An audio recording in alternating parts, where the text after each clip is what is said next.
reduce greenhouse gas emissions and help African countries cope with the climate crisis. Hundreds of civil society groups have called for the summit to take a meaningful stand for the continent.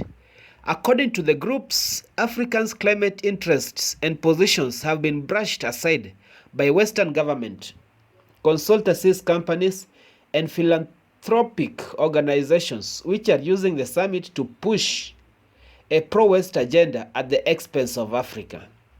Speaking at the conference in August 28th this year, Mithika Mwenda, Executive Director of the Pan-African Climate Justice Alliance, criticized the Kenyan government for what he called an obsession with carbon markets.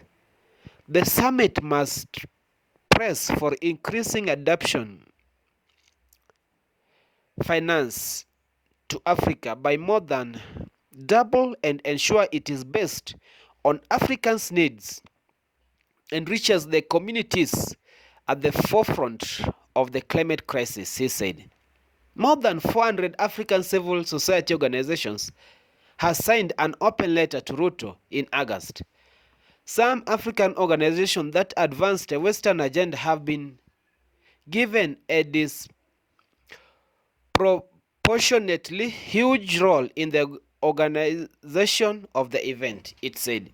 The result is a summit agenda that foregrounds the position and interests of the West, namely carbon markets, carbon sequestration, and climate-positive approaches. These concepts and false solutions are led by Western interests while being marketed as African priorities. In truth, through these approaches will embolden wealthy nations and large corporations to continue polluting the world, much to Africa's detriment, it added. The summit has about 40 partners and only a quarter are originally from the continent. Ruto, chairman of the Committee of African Governments in Climate Change, has also been accused of doublespeak. While calling for environment conservation, he lifted a 6-year logging ban in July, reserving the previous government's efforts to mitigate damage to Kenyan forests.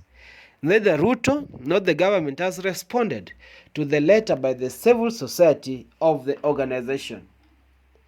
Let's begin as the summit continues for the whole week up to Friday, where they will end, and we'll see on the outcomes of the summit by